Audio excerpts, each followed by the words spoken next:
예수 그리스도 이름으로 하나님 말씀 전하도록 하겠습니다.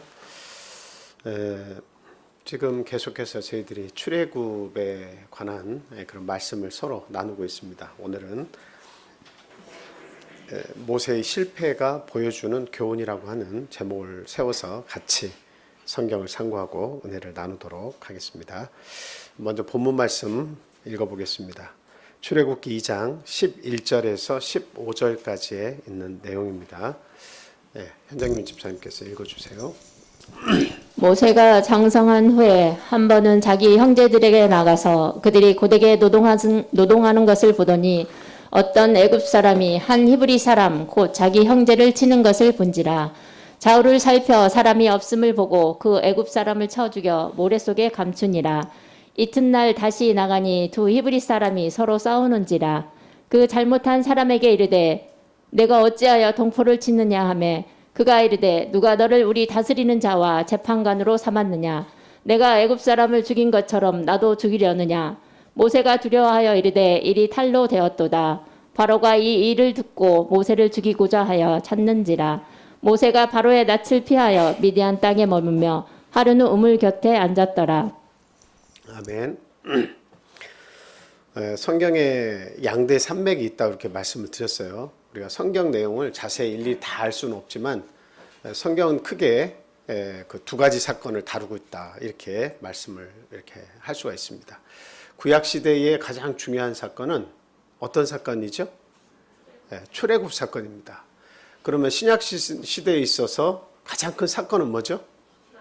예수님의 십자가 사건입니다. 그래서 우리는 십자가의 사건을 제2의 출애굽이다 이렇게 이야기합니다. 왜 그렇습니까? 구약 시대의 출애굽 사건이나 예수 그리스도의 십자가 사건이나 동일하게 무엇을 주제로 다루고 있기 때문입니까? 죄에서 탈출하는 것을 다루고 있기 때문에 애굽에서 그 죄악된 백성으로 노예로서의 그 삶을 살다가 애굽을 탈출한다라고 하는 것은 하나님의 백성으로 가야 할 길을 가는 거죠. 그래서 죄로부터 탈출한다는 의미를 출애굽은 다 가지고 있는 겁니다. 예수님의 십자가 사건 역시도 우리 인류의 그 죄의 고통, 속박 거기에서 우리를 벗어나게 하기 위한 큰 출애굽의 사건이다 이렇게 볼 수가 있겠습니다. 이 두 사건이 있지만 우리는 앞에 있는 구약의 사건은 그 그림자에 해당한다. 실체는 예수 그리스도, 이 사건이 실체다. 그래서 예수 그리스도를 계속 바라보도록 예수님이 오실 때까지 예수님 메시아를 대망 크게 기다리도록 그렇게 만든 사건이 바로 제1 출애굽인데 그 출애굽의 지도자, 그 애굽 백성을 출애굽시킨 지도자가 바로 모세였다라고 하는 겁니다. 근데 여러분 모세가 몇 세가 돼서 하나님의 일을 시작을 했습니까? 80세가 돼서 하나님의 일을 시작했습니다. 여러분 모세가 총 몇 살까지 살았어요? 120세를 살았죠. 그러면 제가 만약에 죄송하지만 참 너무 죄송하지만 하나님의 자리에 쓴다면 한 20대나 30대에 모세를 들어 썼으면 더 쌩쌩했을 때 젊었을 때 더 이렇게 모세를 잘 이렇게 활용을 했을 수도 있었겠다 이렇게 생각을 할 것 같아요. 그런데 하나님께서는 모세를 젊었을 때 쓰지 않았습니다. 인생의 3분의 2가 다 지나간 지점에서 80세가 됐을 때 글을 썼습니다. 여러분 어떻게 생각하세요? 그리고 그 모세가 80세가 됐을 때 인생의 3분의 2가 지나갔다라고 하면 앞으로 3분의 1이 남아있는데 근데 일찍 안 쓰시고 3분의 2 지점에서 쓰신 것은 뭐 많이 남았다고 하면 그럴 수도 있겠지만 중요한 황금기는 다 지나간 때였잖아요. 그것은 무엇이냐면 모세를 떨기나무 앞에 딱 부르셔가지고 떨기나무에 불을 붙여주시는 것을 보여주셨죠. 그것은 네가 인생의 어떤 부분에 있든 간에 내가 떨기나무에 불을 딱 붙인 것처럼 너에게 불을 붙여주면 너는 탈 수 있다라고 하는 것을 이렇게 간접적으로 보여주신 겁니다. 그러니까 오늘날도 저와 여러분들이 나이와 상관없이 하나님께서 떨기나무에 불을 붙이시되 떨기나무는 탔어요? 안 탔어요? 안 탔어요. 하나님의 불은 그냥 그 떨기나무에 붙어 있는 거예요. 오늘날 내가 40대건 20대건 60대건 80대건 상관없이 만약에 하나님께서 그 위치에서 불을 붙여주시면, 성령의 불을 붙여주시면 어떤 거예요? 내가 이 교회를 위해서 기도할 수 있고, 내 자녀를 위해서 기도할 수 있고, 그리고 우리 자녀들의 사업을 위해서 기도할 수 있고, 우리 교회와 형제 자매와 우리나라를 위해, 전 세계를 위해서 할 수 있는 모든 것들을 우리가 그 나이대에 맞게 불을 붙여주신 대로 살 수가 있는 겁니다. 그렇죠? 그래서 모세가 80세가 돼서 하나님께서 사용하신 것은 다름이 아니라 그가 모든 것을 다 내려놓을 때까지 시간이 80세가 된 겁니다. 내려놔서 아주 하나님이 사용하기에 적절한 겸손한 상태가 딱 됐을 때가 80세가 된 거예요. 그때 모세는 이제 하나님 앞에서 부르셨을 때 네가 애굽에서 모든 너희 히브리 민족을 구원해내, 이렇게 했을 때 모세의 그 대답을 통해서 알 수가 있습니다. 모세가 뭐라고 얘기했죠? 저는 절대 못합니다. 제가 그 바로를 어떻게 가서 대적을 합니까? 그 제국의 왕을 내가 어떻게 가서 어떻게 대면합니까? 저는 입이 뻣뻣해서 할 수가 없습니다. 하나님께서 그때까지 기다리신 거예요. 뜸을 들이신 거예요. 하나님의 일을 하기까지. 하나님은 일찍 그들을 구원하시면 좋죠. 당신의 민족을 일찍 구원하시면 좋죠. 그러나 80년이 될 때까지 모세를 기다리면서 그들이 고통스러운 삶을, 벽돌을 이기고, 그리고 노역을, 강제 노역을 하고 노예로서의 삶을 빨리 청산해주고 싶었지만 80년이라는 세월을 기다리신 것은 한 지도자, 그를 성숙시키기 위해서, 그를 정말 영도할 수 있는, 그 백성을 영도해서 하나님 나라로 이끌게 할 수 있는 그 자질을 갖추게 하기까지 하나님은 그를 뜸을 들이신 겁니다. 그 뜸은 다른 게 아니에요. 그 사람의 뭐를 뺀 거라고 보면 될 수 있습니까? 힘을 빼준 거예요. 힘을 빼준 거다. 그래서 오늘 본문 말씀을 통해서 보면 모세가 뭐 큰 실수를 했다고 실패가 주는 교훈이냐, 이렇게 얘기하실 수도 있겠습니다만, 저 짧은 구절을 통해서 모세가 왜 왕자로 있을 때 그 민족을 구원하는 그 큰 일을 감당을 해낼 수가 없었던가 하는 것을 우리가 생각하고 오늘날 우리들의 삶의 거울로 삼아야겠다 하는 말씀을 드립니다. 첫 번째로 모세의 실패는 무엇이냐? 자신의 힘과 혈기를 의지한 것이 실패의 원인이었다라고 하는 겁니다. 제가 전에도 그런 말씀을 드렸지만 사람이 힘을 빼는 것처럼 그 아름다운 일이 없습니다. 내가 대통령이다. 근데 목에 힘을 딱 주고 내가 대통령이네 하면 인기 절대 없습니다. 대통령이 어떤 위엄도 갖추셔야겠지만, 그러나 이렇게 낮아져서 백성들과 만나고 그들의 손을 하나하나 만져주면서 위로해주고 슬픔을 함께 나누고 기쁨도 함께 나누고, 자주 어때요? 백성들과 만나서 소통을 하고, 그리고 서로가 대립할 때 그 대립하는 현장에서 어떻게 하면 원만하게 그들이 하나가 될 수 있는가라고 하는 것을 아주 항상 생각하는 그런 낮은 자세로서 백성들을 대하면 어떻습니까? 아주 백성들의 신망을 이렇게 얻겠죠. 그게 굉장히 대단히 중요한 겁니다. 장관은 장관대로, 국회의원은 국회의원대로 힘을 빼야 돼요. 그러니까 막 그 국회에서 이렇게 일을 하다가 보면 거기에서 사무 보는 사람들에 대해서 막대하는 것을 볼 수 있어요. 어디 감히 국회의원 앞에서 막 이런 걸 보면 그냥 TV를 보는 순간 저게 국회의원인가? 이런 생각이 탁 드는 거예요. 정말 그 막말을 막 쏟아내요. 자신들은 우리가 도장을 찍어가지고 우리가 투표를 해서 그 자리에 앉아 있는데, 근데 국민의 한 사람 한 사람을 대하는 것이 나는 국회의원인데 아주 큰 별수를 한 것처럼 생각하고 상대의 인권이나 상대의 어떤 그 배려 없이 그렇게 말을 하고 함부로 행동하는 모습을 볼 때는 참 기가 막히다, 그런 생각이 들 때가 많이 있습니다. 사람은 힘을 빼야 돼요. 내가 과거에 어떤 일을 했든지 어떤 위치에 있든지 힘을 빼면 그 사람은 멋진 사람이 되는 겁니다. 그런데 목에 힘을 주고 권위를 가지고 상대와 나를 비교해서 내가 더 우위에 섰다고 하는 것을 자꾸 보여주려고 하면 그 사람의 인생은 앞으로 힘들고 꼬이게 되는 겁니다. 악기를 불 때도 마찬가지고 노래를 할 때도 마찬가지고 뭐를 주지 말라고 그래요? 힘을 주지 말라고 그렇게 얘기합니다. 그리고 또 어떤 합창을 할 때도 그냥 내 소리가 아무리 아름답다고 생각해도 내 소리를 막 내가 아무리 노래를 잘해도 함부로 자기의 목소리를 크게 내서는 안 되는 거죠. 화음이라는 것이 잘 맞아야 돼요.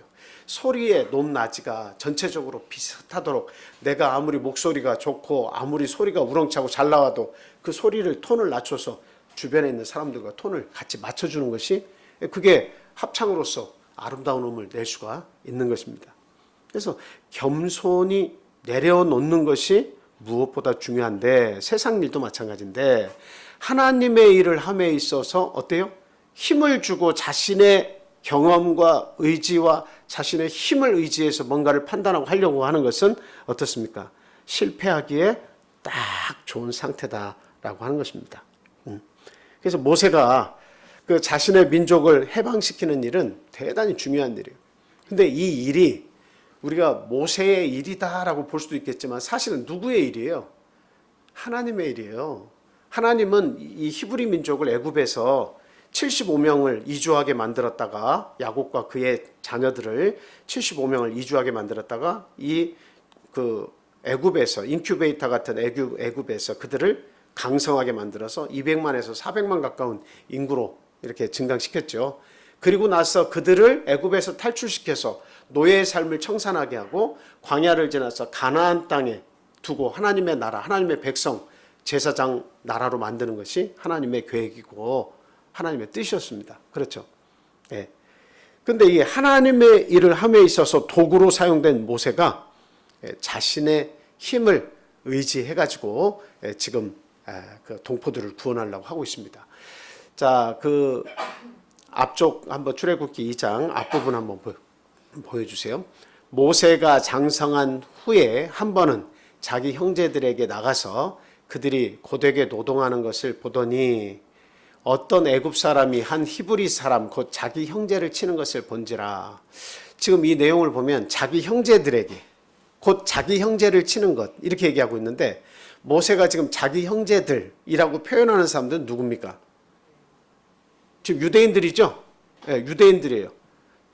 그러니까 사실은 우리가 생각할 때 그 친형제는 한 배에서 어머니한테서 나온 사람을 우리가 형제다 이렇게 얘기하지만 또는 사촌이라도 어떤 피의 관계가 있는 사람을 형제다 이렇게 얘기하는데 모세는 그 형제를 어느 범위까지 지금 이렇게 보고 있는 겁니까? 내 민족은 내 형제다라고 이렇게 보고 있는 겁니다. 그러니까 어렸을 때 어머니에게서 젖먹이, 어머니가, 친어머니가 부모의 역할을 한 거죠.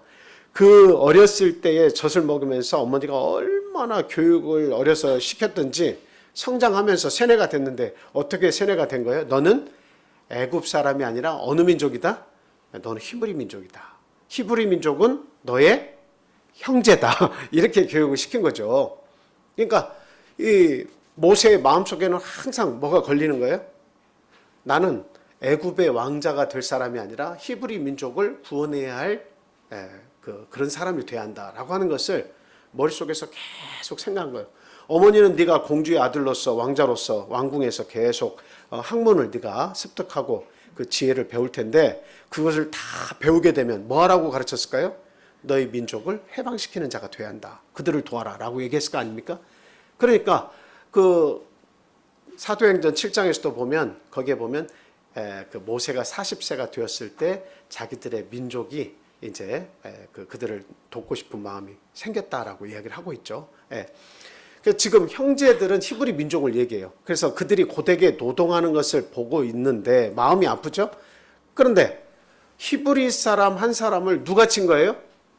애굽 사람이 친 거예요. 자기는 애굽의 왕자인데 애굽 사람을 친 거예요. 애굽 사람이 히브리 민족을 친 거예요.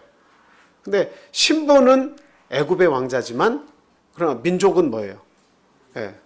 자기는 히브리 민족이에요.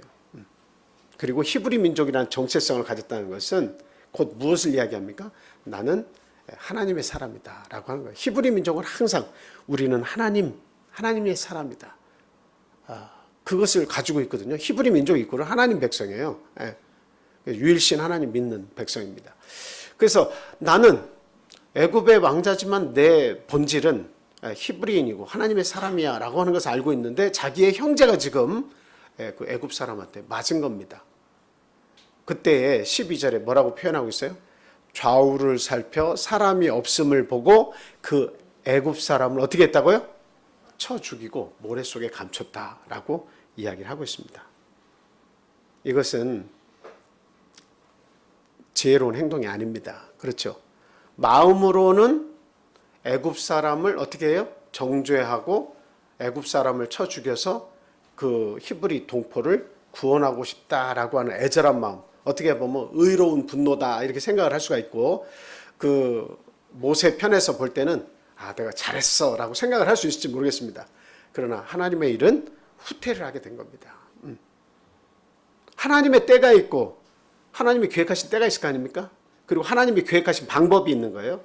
그런데 하나님이 계획하신 때와 방법 속에서 사용되어서는 안 되는 것이 무엇이냐? 자신의 혈기입니다. 자신의 혈기. 자신의 혈기와 자신의 힘을 의지해서 충동적으로 일어나는 그 기질을 그 속에 넣어가지고 하나님의 일을 하려고 한다면 절대 하나님은 예스하고 그것을 승리하도록 허용하지 않습니다. 그러니까 우리가 세상 일에서도 가장 조심해야 되는 게 뭐예요? 자기의 힘만 의지하고 자신이 알고 있는 것이 전부라고 생각하는 게 굉장히 위험한 거예요. 세상은 그렇게 호락호락하게 내 생각대로 움직여지는 일은 거의 없다고 보시면 됩니다. 그래서 자기가 연약하다고 하는 것, 자기는 이 세상에 알고 있는 지식이 극히 손톱의 때만큼도 나는 자세히 알지 못하고 있다는 것을 알고 있어야 돼요. 자기의 자신을 아는 게 대단히 중요해요. 그리고 거기에 혈기를 더해서는 안 됩니다. 우리가 어떤 선한 일을 할 때일수록 정말 내가 중대한 일을 함에 있어서 혈기를 가지고 접한다고 하는 것은 의를 이루지 못한다라고 하는 것을 분명히 알아야 됩니다. 그래서 지금 모세가 생각하는 일은 거룩한 일이요, 그 백성, 하나님의 백성을 끄집어내는 일은 올바른 일이요, 하나님이 기뻐하시는 일이지만 그 속에 자신의 생각만을 가지고 혈기를 가지고 그 일을 도전한 거예요. 근데 그 결과 어떻게 됐습니까? 한 두세 발 정도 더 나아가가지고 뭐가 일이 진전이 됐습니까? 아니면 아주 막 빠른 시간 안에 그는 왕궁을 떠나게 됐습니까? 이 일이 누구에게 발각이 됐어요? 자기 히브리 동포들의 비아냥을 살 뿐만 아니라 이 사실이 누구의 귀까지 들어간 거예요? 자기는 몰래 시신을 유기하고 그냥 덮으려고 하고 자기는 의로운 일을 했다고 생각하고 우리 동포를 구원하고 도왔다고 생각했지만, 그러나 몰래 시신을 유기하고 아무 일 없듯이 하려고 했지만 바로 왕이죠. 파라오에게 그 귀에 들어가가지고 모세를 잡으려고 아주 막 큰일이 사단이 일어나가지고 어디로 도망갔어요? 미디안 광야로 아까 도망갔다고 얘기하고 있잖아요. 양치기로 전락을 해버렸습니다. 이 내용이 우리에게 주는 교훈은 뭡니까? 아무리 우리가 그리스도인으로서의 정체성을 가지고 있고 신앙생활을 올바르게 하고 있다 할지라도 자기의 힘을 의지하고 어떤 일을 하려고 하는 것은 실패하기에 딱 좋다. 거기에다가 혈기를 내는 것만큼 어리석은 일은 없다라고 하는 거죠. 저도 이제 나이가 이제 50에 접어들어서 이렇게 살다 보니까 이 혈기라는 것이 결코 좋은 것이 아니구나 하는 것을 서서히 깨닫습니다. 과거에는 젊을 때는 혈기 빼면 시체라고 생각했는데 아주 그냥 분이 나면 그것을 못 참고 그것을 그냥 막 쏟아내야만 속 시원하고 내가 이긴 것 같고 막 그랬는데, 근데 나이가 들면서 보니까 혈기를 낼수록 지고 있다라고 하는 생각이 드는 겁니다. 혈기 내봐야 아무 소용이 없더라는 겁니다. 오히려 사람을 얻을 수가 없고 사람을 다 멀리 쫓아버리는 것밖에 되잖아요. 내가 아내가 되었던 남편이 되었던 자식의 위치가 있던 부모의 위치가 있던 혈기와 자기의 힘을 의지하는 것은 결코 지혜롭지 못하고 하나님의 뜻을 이룰 수가 없다라고 하는 것이 오늘 이 모세의 실패가 주는 첫 번째 교훈입니다. 하나님의 말씀 한번 다 같이 찾아보겠습니다. 욥기 5장 2절 말씀 한번 보겠습니다. 같이 읽겠습니다. 시작. 분노가 미련한 자를 죽이고 시기가 어리석은 자를 멸하느니라. 자, 여기서 분노가 미련한 자를 죽인다라고 하는 말을 보면 분노가 미련한 자를 죽인다 했을 때 분노 이꼬르 미련한 자입니다. 분노가 어떤 대상을 죽이는데 그 대상이 누구냐면 미련한 자를 죽이는 거예요. 그러니까 미련한 자의 분노가 자기 자신을 죽인다 이런 말이니까 분노 자체가 뭡니까? 분노를 낸다는 것은 미련하다라고 하는 겁니다. 분을 자주 내는 것은 미련하다. 오늘 하나님 앞에 기도하실 때 지금까지 내가 누구에겐가 분을 내고 이 분을 삭히지 못하고 함부로 말하고 함부로 생각하고 함부로 무신가를 했다면 오늘 기도 시간에 다 회개하시기 바랍니다. 예. 저를 비롯해서 모두가. 예. 하나님은 이와 같이 그 분을 자주 내는 그 미련함을 하나님은 좋아하시지 않고 하나님의 일을 맡기시지도 않는다라고 하는 거예요. 잠언 12장 16절 말씀 보겠습니다. 잠언 12장 16절. 자, 시작. 미련한 자는 당장 분노를 나타내거니와 슬기로운 자는 수욕을 참느니라. 만약에 모세가 그 현장에서 히브리 민족이 애굽 사람에게 맞는 그런 모습을 봤을 때 모세가 좀 더 겸손하고 지혜로운 자였다면 어떻게 행동을 취하는 것이 더 바람직했을까요? 하나님의 사람으로서 그 순간을 지혜롭게 모면하는 게 굉장히 중요합니다. 그냥 막 순간에 막 화가 확 일어나서 내 민족을 저렇게 막 모질게 대하고 때려? 너는 죽어 마땅하다 하고서 막 쳐가지고 죽여가지고 모래에 파묻고 이렇게 하는 것은 혈기를 내는 것은 전혀 하나님의 사업에 도움이 안 되죠. 하나님의 계획, 민족을 구원하는 일에 전혀 도움이 안 됩니다. 거기서 손 털고 나가야 돼. 민족을 구원하기는커녕 손 털고 나가야 돼. 아무것도 할 수가 없어. 하나님께서 그러니까 아직은 네 때가 아니야. 아직은 너를 지금 사용하려고는 했지만 아직은 그런 상태로서는 너를 지도자로 삼을 수 없어 해서 40년을 기다리신 거예요. 그가 미디안 광야에 나가서 뭐 했어요? 40년 동안 한 게 뭐 있어요? 염소, 양, 뒷공문이 쫓아다니면서 이 양이 배가 아픈지 설사를 왜 하는지 그 꽁무니 보면서 양들 치는 일을 40년간 했어요. 하나님이 민족의 지도자로 삼으시려고 하는데 왕자로서의 모든 지혜와 지식을 갖춘 사람을 40년 동안 양들만 돌보게 했어요. 그 양을 돌보는 순간 모세에게 있었던 모든 자존감이 어떻게 됐어요? 자신감이며 충만했던 지식과 지혜가 쭉 필요가 없는 거죠. 왕궁의 지혜와 지식이 뭐 전혀 쓸모가 없다는 건 아니지만 그 높은 학문과 모든 지혜 지식이 어때요? 양치는데 소용이 있어요, 없어요? 이게 별개예요. 소용이 없어요. 다 내려간 거예요. 그러니까 하나님께서 그 바로에게 가서 민족을 구원하라 하니까 아유 나는 아무 능력도 없습니다. 저 때는 어땠까? 저 때는 내 힘으로 내가 구원해야겠다. 이 생각으로 막 충만했기 때문에 그 고난을 보고 막 순간적으로 욱해가지고 어떻게 해요? 그를 친 거죠. 이와 같이 미련한 자는 분노를 당장에 나타냅니다. 그러나 슬기로운 자는 수욕을 참고 잠잠하게 기다립니다. 분을 내면 꼬여요. 잠언 14장 29절 말씀도 한번 보겠습니다. 시작. 노하기를 더디하는 자는 크게 명철하여도 마음이 조급한 자는 어리석음을 나타내느니라. 네. 노하는 것을 참고 이렇게 더디하면 그게 그를 지혜롭게 만들어준다는 거예요. 근데 마음이 조급하면 실수가 나타난다는 거예요. 어리석음을 나타낸다는 것은 생각지 않은 일들이 막 나타나는 거죠. 저도 어리석음을 많이 경험을 했습니다. 조급할 때 나타나더라고요. 조급할 때. 그러니까 좀 더 우리가 지혜를 얻기 위해서는 하나님의 때가 언제인지, 하나님의 기뻐하시는 방법은 무엇인지 이것을 차근차근 생각하고 그리고 하나님이 주신 일을 내가 도전하는 것이 이게 대단히 중요하고 지혜로운 것이다 라고 하는 겁니다. 자, 야고보서 1장 19절 20절 보겠습니다. 자, 시작. 내 사랑하는 형제들아 너희가 알지니 사람마다 듣기는 속히 하고 말하기는 더디하며 성내기도 더디하라. 사람이 성내는 것이 하나님의 의를 이루지 못함이라. 예. 절대로 서두르지 말고 절대로 성내지 말고 자기의 기질대로 하나님의 일을 할 수 없습니다. 여러분 잘 아시는 베드로는 다혈질의 사람이죠. 그걸 어떻게 알 수 있어요? 베드로가 다혈질이라는 거 여러분 어떻게 알 수 있어요? 어떤 사건을 통해서? 맞아요. 대제사장의 종 말고의 귀를 아주 막 순간적으로 이제 칼을 꺼내가지고 막 잘랐죠. 그래도 칼을 연습을 많이 했던 것 같아요. 예. 그냥 있는데 귀 자른다고 잠깐만 기다려봐. 귀 잡고 이렇게 자른 게 아니라 그냥 한순간에 내리쳤는데 뭐 어디를 그은 것도 아니고 귀를 정확히 잘라낸 거 보니까 칼은 물고기를 이렇게 손질할 때 아주 잘 능수능란하게 잘 썼던 것 같습니다.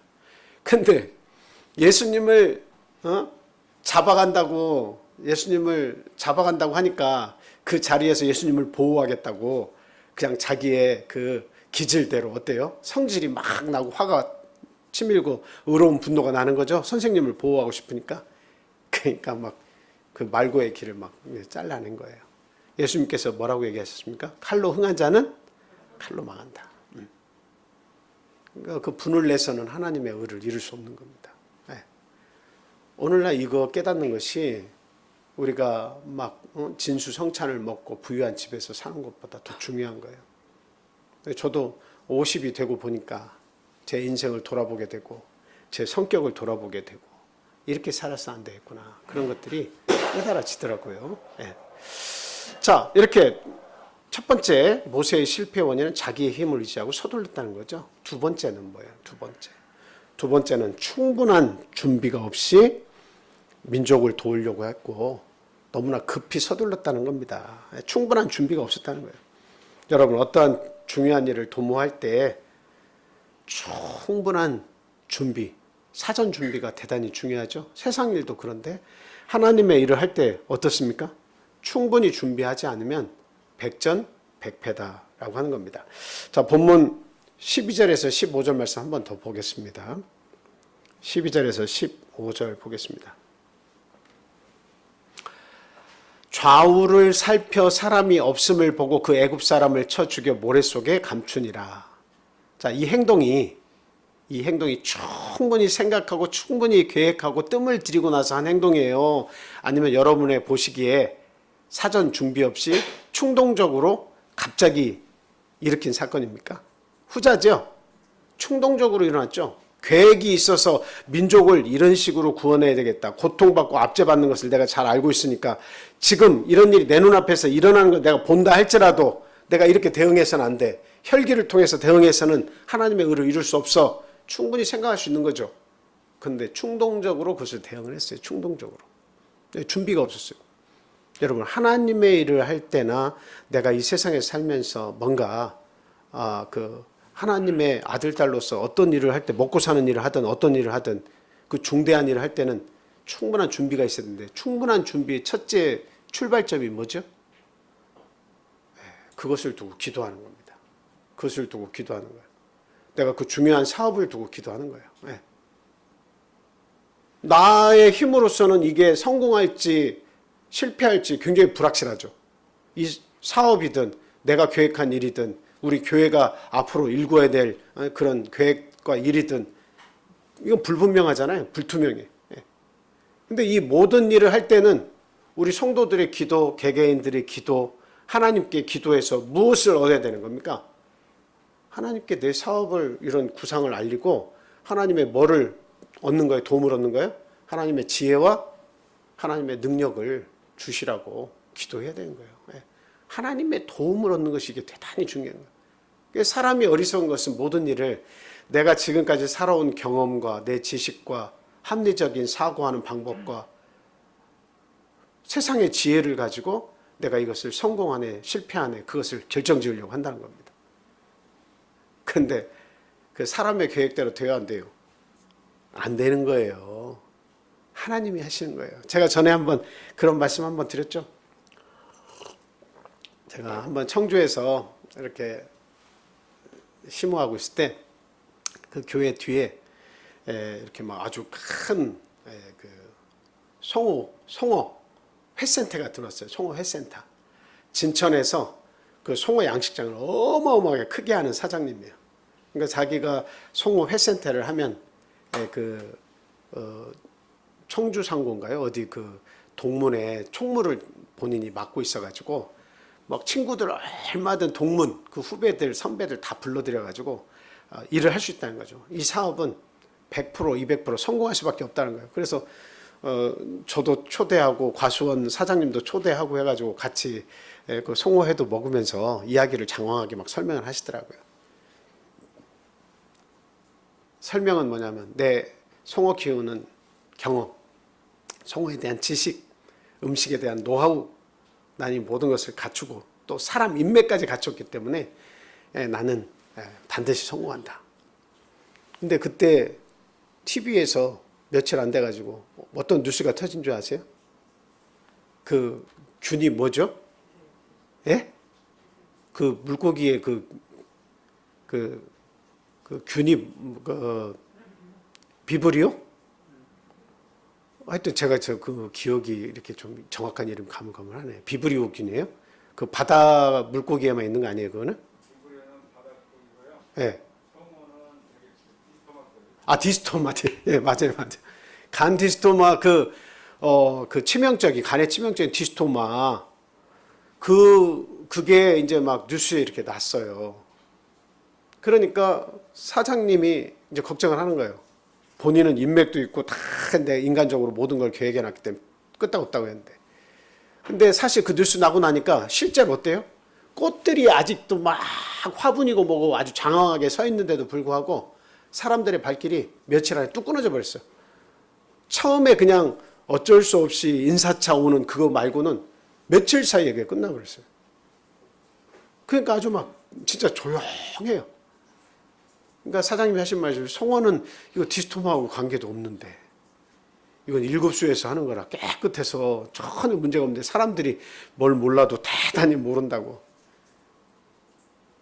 근데 얼마 안 있어서 송어 이 간판을 내렸어요. 간판을 내렸어요. 그리고 나서는 저하고 과수원 사장님 주변에 또 그 일하시는 분들 몇 분 잘하는 지인분들 불러서 앞으로 어떤 사업을 하면 성공할까요? 라고 또 묻더라고요. 그래서 나보다는 사장님이 더 경험이 많으시고 더 잘하시니까 또 동문들도 있으시니까 뭐 계획을 하신 대로 하면 또 기회가 되지 않겠습니까? 그런데 또 막 열심히 간판이 올라가더라고요. 그 오리는 오리인데 뭘 먹는 오리? 유황오리. 유황오리는 건강에도 좋고 이 앞으로 이게 비전이 있다. 앞으로는 음식 사업이 어쨌든 이게 대세니까 유황오리 하면 된다라고 해서 딱 황금 유황오리 해가지고 딱 올렸는데 또 얼마 있지 않아서 TV에 어떤 뉴스가 나온지 아세요? 조류? 인플루엔자 이게 뉴스가 떴어요. 그리고 나니까 얼마 안 돼서 사람이 또 인사차 오는 거 외에는 뚝 끊어져 버렸어요. 그래 나중에 그 팔고 이사 가셨어요. 제가 이 말씀을 드릴 때 우리 사장님이 혹시라도 유튜브에서 제 설교를 보신다면 마음이 아프시겠지만 참 죄송하지만 인간의 경험과 자기 힘 자랑할 것이 못 된다. 자기의 지식 자랑할 것이 못 된다라고 하는 겁니다. 결국 누가 세계 경영을 하시고 누가 인간의 생사화복, 인간에게 이루어지는 모든 일들을 다스리고 계시냐? 그건 하나님이 하신다라고 하는 사실입니다. 하나님이 하시는 것을 내가 준비 없이 내 경험과 내 의지와 내 힘만으로 뭔가 도전해서 성취한다? 그것은 참 어리석은 일이다라고 하는 겁니다. 절대 성공할 수 없어요. 그래서 충분한 준비와 뜸들임이 필요한 것이다 라고 하는 겁니다. 충분히 충을 좀 오래도록 좀 해야 돼. 그냥 충분히 그게 아니고 충분히 뜸들여야 된다. 충분히 준비하고 뜸들여야 된다. 그래서 성공하냐 안 하는 것은 하나님께 달린 것이다. 그래서 우리는 하나님의 지혜가 필요하고 그리고 하나님께 의지해서 그 하나님의 능력을 힘입는 것, 하나님의 은혜를 힘입는 것이 그게 중요하다. 아무리 안 될 산골에 내가 음식점을 차리건 내가 어떤 사업을 구상하건 교회에서 교회를 짓건 어려운 상황에서 하건 누가 도우시면 되는 거예요? 하나님이 도우시면 되는 거예요. 애굽에서 탈출한 이 백성들이 하나님은 내가 돕겠다고 생각하고 가데스 바나에서 12 정탐꾼을 보내가지고 모세가 10명은 아주 부정적이고 2명은 긍정적이에요. 여호수아 갈렙은 우리 들어가면 이깁니다. 과연 적과 꿀이 흐르는 땅입니다. 근데 10명은 뭐라고 해요?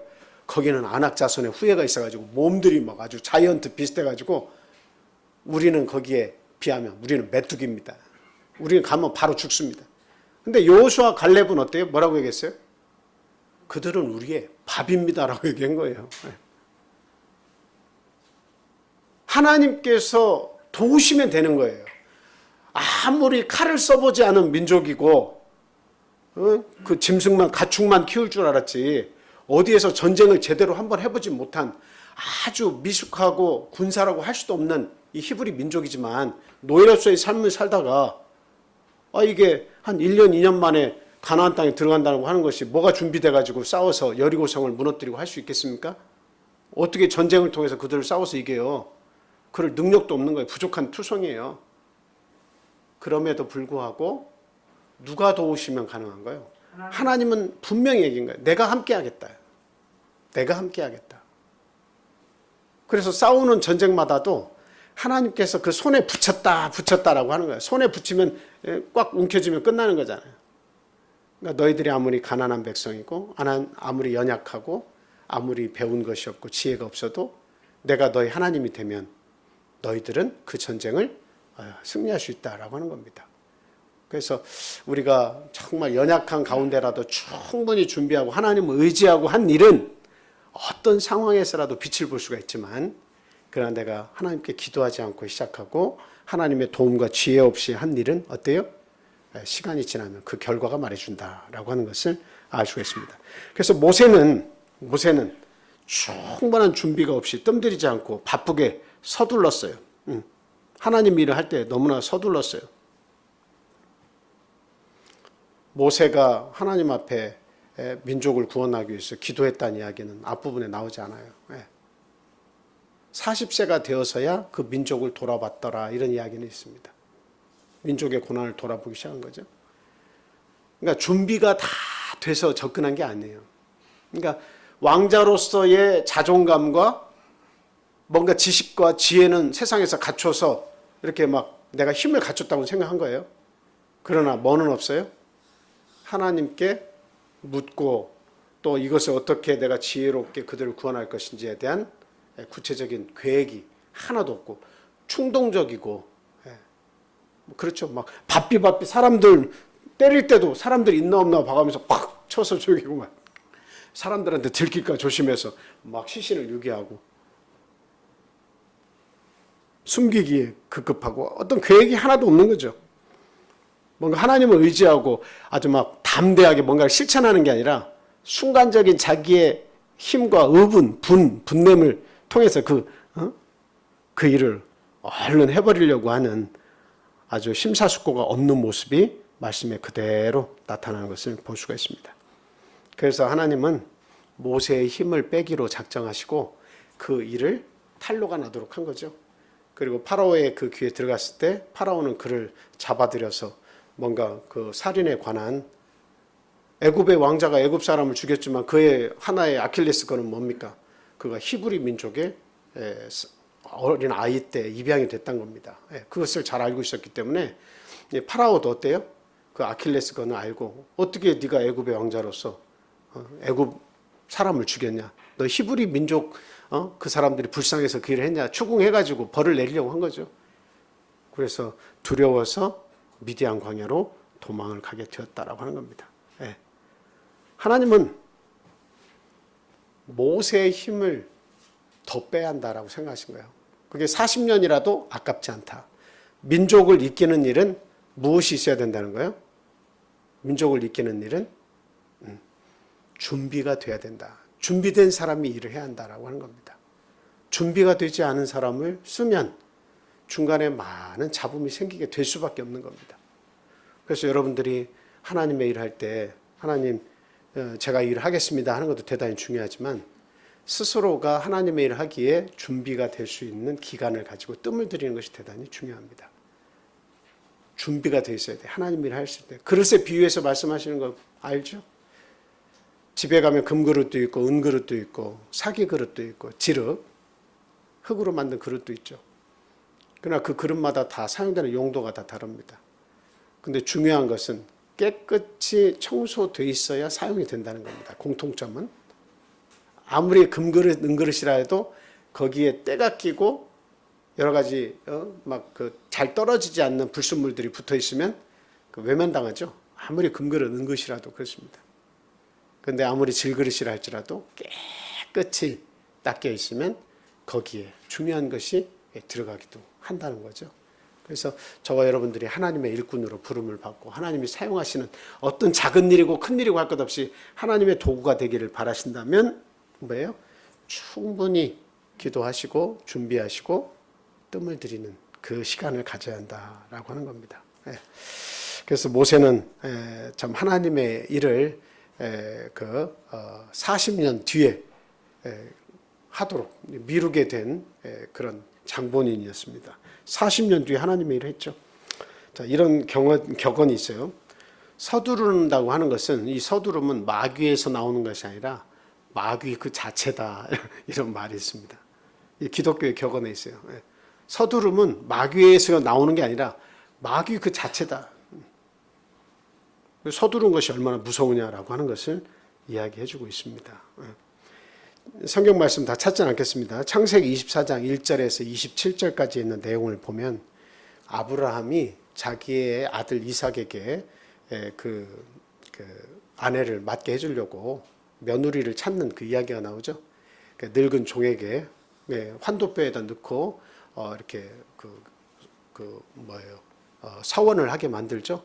그래서 순적히 아주 그냥 빠른 시간 안에 부드럽게 만날 수 있도록 하나님께서 함께 해주시기를 바란다. 이렇게 하면서 그를 메소포타미아 원래 자기 살던 고향으로 이렇게 보내죠.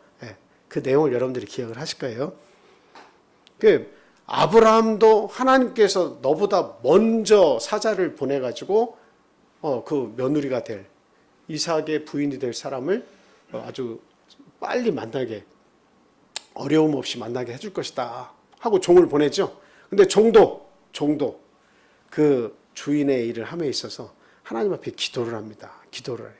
그 우물가에 딱 이르렀을 때에 내가 여기에 우물가에 딱 이르는데 어떤 여인이 나와서 참 이 여인이 바로 우리 주인의 아들인 이삭의 부인이 될 것 같은 것은 이러이러한 일이 있으면 그 부인으로 내가 알고서 이렇게 모시고 가겠습니다. 이렇게 하나님 앞에 기도를 하죠.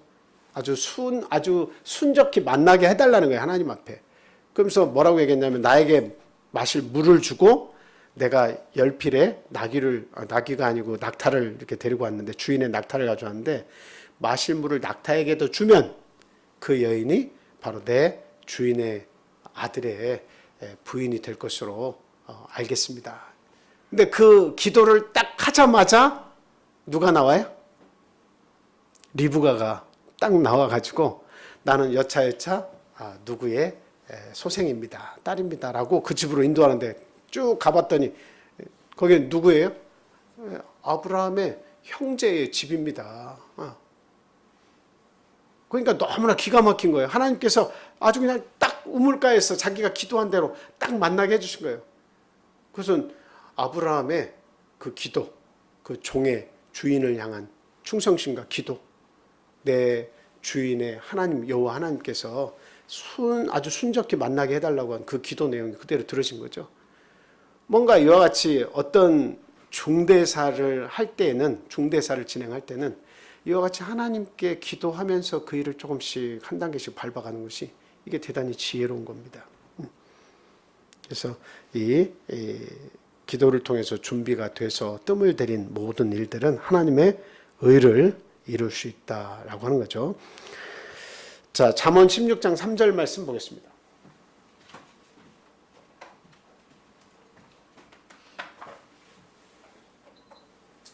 잠언 16장 3절 말씀입니다. 자, 같이 읽겠습니다. 시작. 너의 행사를 여호와께 맡기라. 그리하면 내가 경영하는 것이 이루어지리라. 아주 좋은 말씀이죠. 누구에게 맡기라? 하나님께 맡기라. 그리하면 네가 경영하고자 하는 모든 것을 이룰 것이다. 저 말은 뭐야? 네가 경영하는 지식이 있다고 네가 다 하려고 하지 마라. 그거 이루지 못한다. 하나님께 맡겨라. 그 말은 하나님과 동행하면서 기도하면서 그 일을 하나하나 준비하고 하면 된다라고 하는 거죠. 하나님께 기도하고 준비하면 하나님 어떤 역사를 주실까요? 이사야 41장 10절에서 13절 말씀. 이사야 41장 10절에서 13절. 자, 현집사님 읽어주세요. 두려워하지 말라. 내가 너와 함께함이라. 놀라지 말라. 나는 내 하나님이 됨이라. 내가 너를 굳세게 하리라. 참으로 너를 도와주리라. 참으로 나의 의로운 오른손으로 너를 붙들리라. 보라, 내게 노하던 자들이 수치와 욕을 당할 것이요 너와 다투는 자들이 아무것도 아닌 것 같이 될 것이며 멸망할 것이라. 내가 찾아도 너와 싸우던 자들을 만나지 못할 것이요 너를 치는 자들은 아무것도 아닌 것 같고 허무한 것 같이 되리니 이는 나 여호와 너의 하나님이 내 오른손을 붙들고 내게 이르기를 두려워하지 말라. 내가 너를 도우리라 할 것임이니라. 저 말씀이 많이 붙어있는 곳이 어디예요? 저 말씀이 주로 많이 붙어있는 곳이 어디예요? 병원하고 식당, 회사. 그 뭔가를 경영하는 곳과 가장 이렇게 참 아픔이 있는 곳에 저 말씀들이 많이 붙어 있습니다. 두려워하지 말라. 내가 너를 보호하겠다. 예. 만인이 너를 둘러서 너를 칠지라도 내가 그것을 다 물리쳐 줄 테니까 아무것도 두려워하지 말고 염려하지 말고 어떻게 하라는 거야? 내가 너와 함께하고 있다는 것을 믿으라라고 하는 겁니다. 그러니까 신앙이 없이는 하나님께서 어떤 일을 좌지우지 하시는데 신앙이 없이는 하나님의 도움을 받을 수가 없어요. 예. 그러면은 왜 하나님이 함께 하시지도 않는 세상 사람들이 막 성공하는 사람들이 막 나타납니까? 성경에서는 분명히 얘기하고 있죠. 악인의 형통을 어떻게 하지 마라? 악인의 형통함을 부러워하지 마라. 결국 세상에서는 잘 되다가 어때요? 하나님 앞에 그 심판을 받는 거예요. 그러나 하나님의 백성으로서 살면서 무슨 일을 계획하고 하려고 하는 것은 내 도움을 받고 하는 것이 지혜롭다라고 하는 거예요. 내 도움 없이 네 뜻과 의지대로 하는 것은 실패할 확률이 100이면 100이다라고 하는 거예요. 그러니 믿음을 가지라는 거예요. 여러분 어떤 일을 할 때 믿음을 가지고 하는 것이 대단히 중요합니다. 하나님 없이 하는 것이 아니라 하나님의 도우심과 그 은혜를 의지하고 하나님의 주신 일을 하는 것이 너무나 중요하다라고 하는 거죠. 신명기 31장 6절 말씀 보겠습니다. 신명기 31장 6절 말씀입니다. 네, 똑같은 말씀이에요. 같이 읽겠습니다. 시작. 너희는 강하고 담대하라. 두려워하지 말라. 그들 앞에서 떨지 말라. 이는 내 하나님 여호와 그가 너와 함께 가시며 결코 너를 떠나지 아니하시며 버리지 아니하실 것임이라 하고. 제가 이렇게 어렸을 때 이렇게 저보다 싸움도 잘하고 몸도 좋은 친구가 있었는데 그 친구가 자주 괴롭혀요. 싸움을 붙여. 너희들 여기서 싸움해봐 하면 싸움을 해야 돼. 서로 친한 친구라도 싸움을 해야 돼. 누군가 하나는 이렇게 쓰러져서 몇 대 맞아야 이제 싸움을 멈추면 이게 멈춰야 됩니다. 근데 제가 어머니나 누구나 힘 있는 자가 이렇게 오셔가지고 손을 이렇게 붙잡고 가면 힘이 생깁니다.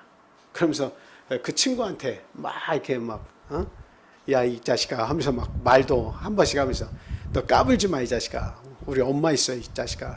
우리 형도 있고 누나도 있고 우리 아버지도 오시면 너 가만 안 둬. 이제 그런 호기가 생기고 막 힘이 생기는 거죠. 누가 뒤에 따라가니까 그런 거예요. 나보다 힘이 센 누군가가 같이 가고 있으니까 그런 힘이 생기는 거예요. 여러분, 호가 호이라는 말씀 아시죠? 여우가 호랑이 앞에서 막 이렇게 자기가 가고 있는데 막 짐승들이 다 길을 열어주는 거예요. 막 자기가 대단한 줄 알고 이렇게 의시되면서 가지만 뒤에 누가 있기 때문이에요? 호랑이가 있기 때문이에요. 호랑이가 있기 때문에. 오늘 우리가 이렇게 자신만만하게 살아가고 이 죄악된 세상에서 살면서도 우리가 그래도 하나님 보시기에 하나님의 아들로서 이렇게 힘있게 자신감 넘치게 살아갈 수 있는 이유는 뭡니까? 그것은 바로 내 뒤에 이 세상을 창조하시고 이 세계를 경영하시는 하나님이 뒤에서 딱 버텨주고 계시기 때문입니다. 그래서 떨지 말라고 이야기하고 강하고 담대하고 두려워하지 말라고 이야기하는 겁니다. 우리는 이 하나님과 함께 손잡고 내 인생 마지막까지 함께 가야겠다라고 하는 겁니다. 가장 큰 지혜예요. 근데 모세는 이 순간만큼은 그 실수를 범했어요. 그렇죠? 우리는 이와 같이 모세와 같이 이런 실패가 반복되지 않도록 해야겠다. 충분한 준비 없이 서둘러서 그 하나님의 일을 그르치고 또 내 사업을 그르칠 수 있다고 하는 그 일을 교훈으로 삼아야겠다라는 말씀을 드립니다. 마지막 세 번째는 모세의 교만함이 실패의 원인이었다라고 하는 겁니다. 사도행전 7장 22절에서 25절 말씀 보겠습니다. 한번 읽어주세요.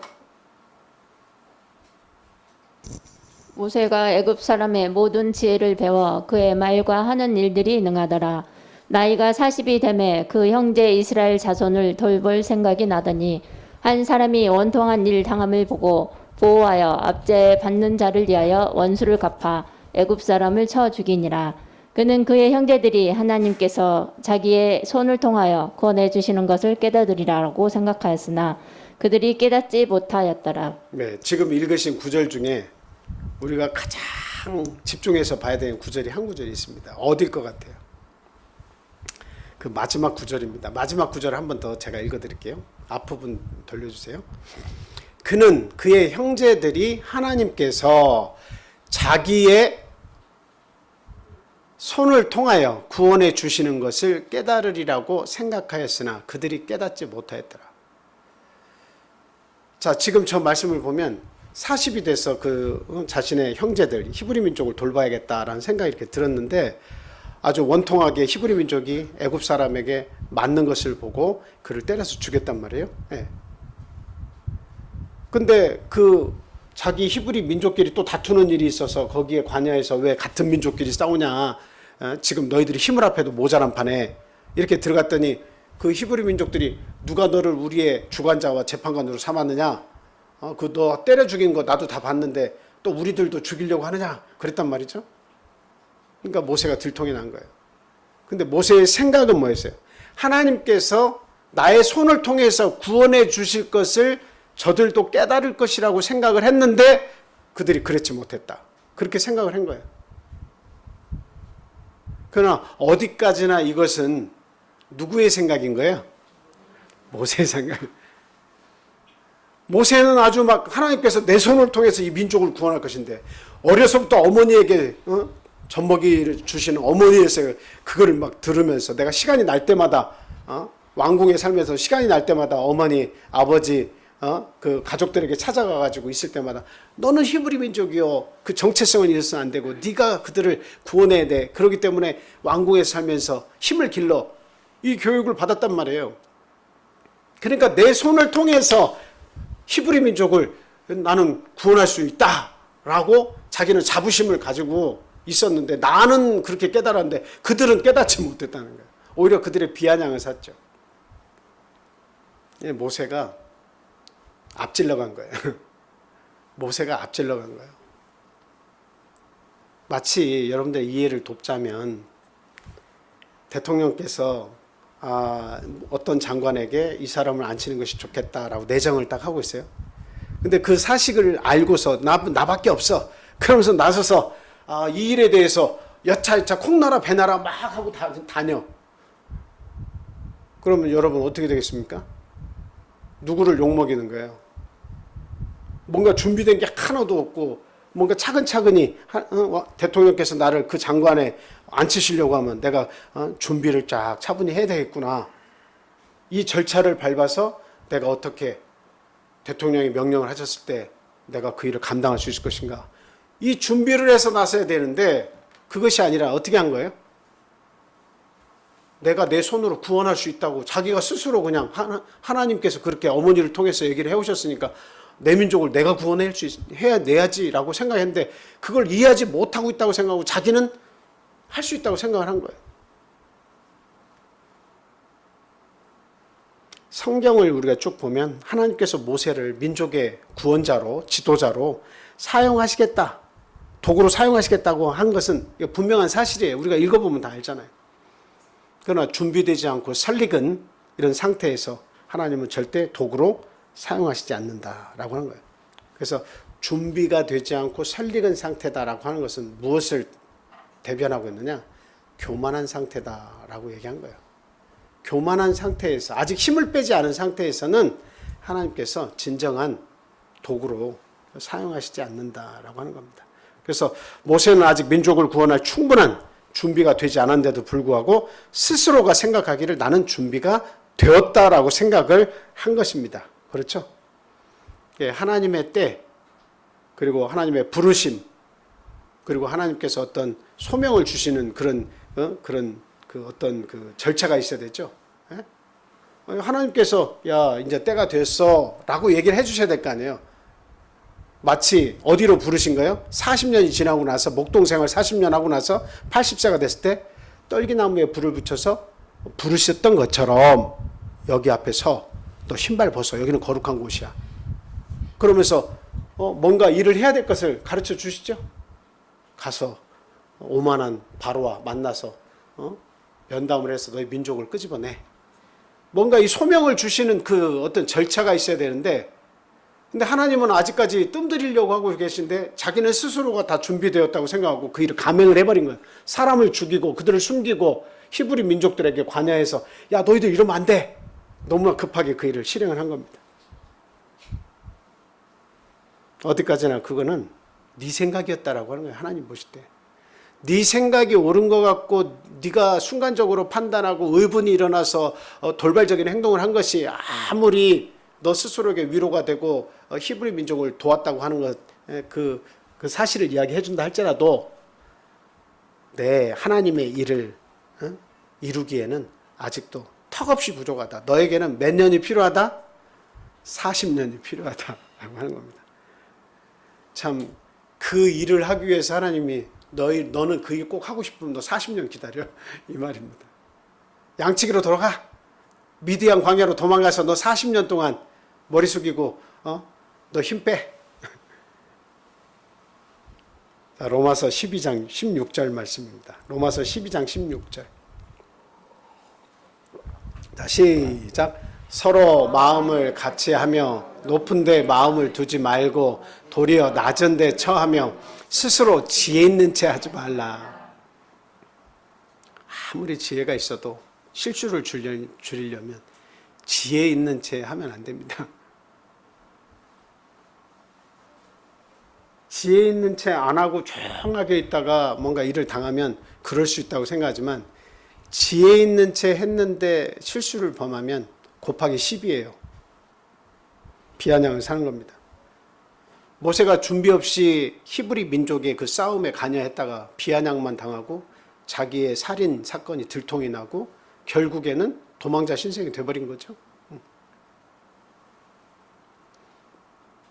모세는 하나님이 보시기에 정말 그 지면에서 가장 온유함이 승한 자라고 얘기하고 있어요. 온유함이 승한 자. 막 백성들이 죽이려고 할 때마다 하나님께 의지하고 또 백성들 쳐서 죽이려고 할 때마다 하나님께서 내 생명책에서 제 이름을 제하여 버리시고 하나님이 그토록 힘을 써서 구원한 백성을 왜 여기 광야에서 죽이십니까? 안 됩니다 라고 한 사람이 모세예요. 아주 지면에서 온유함이 가장 승한 자예요. 근데 왕궁생활, 어려서부터 40년간 왕궁생활을 했는데 이 40년을 한동안 그가 지면에서 온유한 자가 된 게 아닙니다. 그는 어느 정도 이게 교만한 것이 몸에 뱄어요. 사람이 좋으면서 자기의 힘을 의지하는 그 자리까지는 온 거예요. 그래서 일처리가 아주 어리숙했어요. 준비가 안 됐기 때문에. 그래서 하나님이 미디안 광야에서 양치기를 하면서 그 40년의 어려운 생활을 하면서 그에게 뭐를 뺀 거예요? 아까 말씀드렸지만 힘을 뺀 거예요. 자신의 자랑, 이 세상에서의 자랑이 있을 거 아닙니까? 자신의 능력, 자신의 남들보다 탁월한 경험, 이런 것들이 하나님 일을 하는데 그것이 그렇게 중요한 것이 아니라는 것을 이야기하는 거예요. 그것을 다 빼니까 사람이 겸손해지는 거예요. 온유해지는 거예요. 그제서야 하나님이 40년 뒤에 불러서 당신의 일을 시켜야겠다, 도구로 써야겠다고 부르시는 거죠. 예. 자, 잠언 16장 18절 말씀. 잠언 16장 18절 시작. 교만은 패망의 선봉이요 거만한 마음은 넘어짐의 앞잠이니라. 결국은 저기서 넘어지고 도망가고 그렇게 했죠. 자, 베드로전서 5장 6절 말씀도 한번 읽겠습니다. 베드로전서 5장 6절 말씀입니다. 시작. 그러므로 하나님의 능하신 손 아래에서 겸손하라. 때가 되면 너희를 높이시리라. 그러니까 하나님의 손에는 뭐도 있어요? 높이는 것도 있고 낮추시는 것도 있습니다. 그러니까 하나님의 일을 하실 때는 어때요? 그 사람이 겸손한 상태이거나 아니면 하나님께서 그를 낮춰서 그 일을 행하시는 거예요. 이스라엘의 초대왕 사울을 뽑으실 때 그를 뽑으신 가장 큰 원인이 어디 있어요? 그가 베냐민 지파 중에서 가장 그래도 겸손하다. 가장 겸손하다. 하나님께서 기름 부어서 쓰시려고 하니까 그 행구 뒤에 예를 들면 옛날에 그 달구지 있잖아. 소 달구지, 말 달구지, 벽돌 실어서 나르는 그런 거 뒤에 짐을 실어놓은 행구 뒤에 이렇게 숨어가지고 빨리 선지자가 찾아가지고 기름을 부어야 되는데 숨어서 나타나지 않는 거예요. 그 정도로 소심하고 겸손했어요. 근데 그를 초대왕으로 세워서 그에게 모든 권력과 권위와 백성들의 사랑을 다 받고 모든 전쟁에서 승리하게 함으로써 왕권을 갖추도록 하나님 도와주신 거죠. 그랬더니 자기 목소리를 내기 시작했어요. 자기 힘을 자라내기 시작했어요. 전쟁에서 승리하자마자 거기에 기념비를 세워서 자기의 능력의 탁월함을 거기다가 나타내기 시작했다는 겁니다. 그런 것들이 결국은 어때요? 하나님의 일을 그르치게 한 거죠.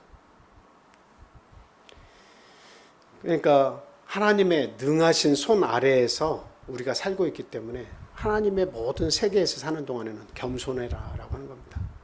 네. 대통령이 자기 집 앞을 쓸면 어때요? 청와대의 한 부분이라도 내 구역은 내가 하겠다라고 하면 많은 사람이 볼 때 참 위대해 보일 겁니다. 많은 사람이 위대해 보일 거예요. 물론 바쁘시기 때문에 그 소화해낼 일이 너무 많으니까 그런 걸 안 하셔도 우리가 다 이해를 하는 거지만 정말 높은 위치에 있는 사람이 정말 낮은 자가 해야 될 일이라고 생각하는 그 일을 감당을 해내면 위대해 보일 겁니다. 존경스러워질 거예요.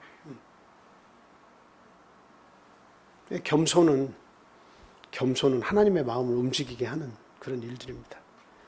근데 여러분 반대로 아주 의기양양하면서 혈기 있으면서 아주 좀 교만한 모습을 가지고 있었던 능력자가 하나 있죠. 신약에 가보면 바울사도가 있죠. 그 바울사도는 아주 자신만만한 사람이었습니다.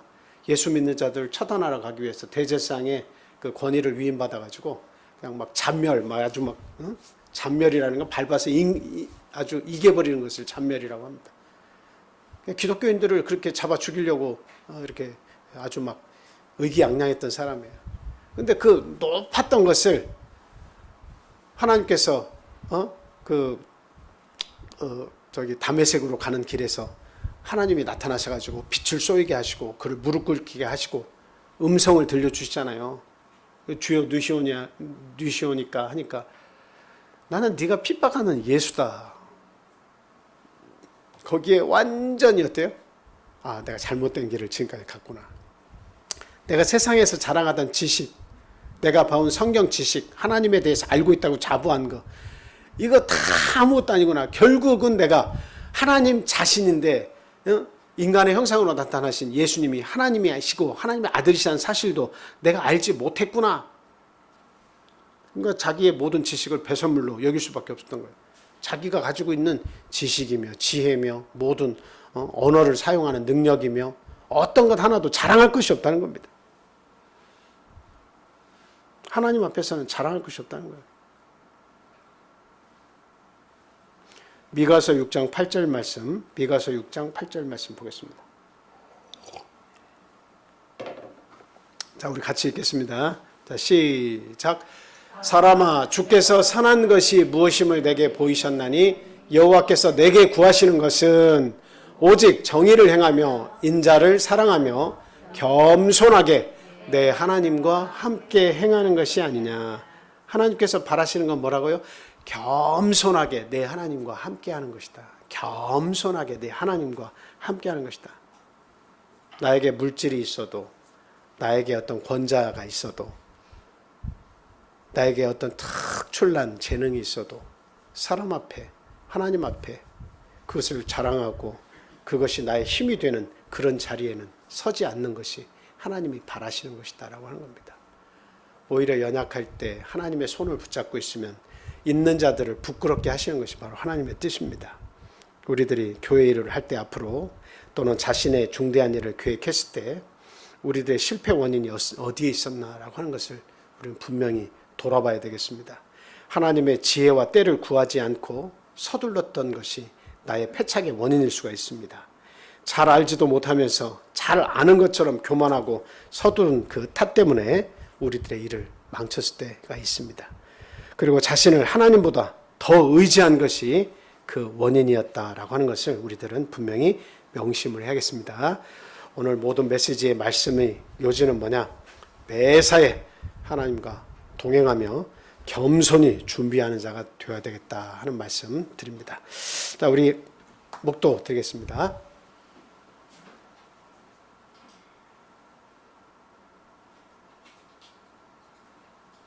할렐루야. 아멘. 자, 찬송하시겠습니다.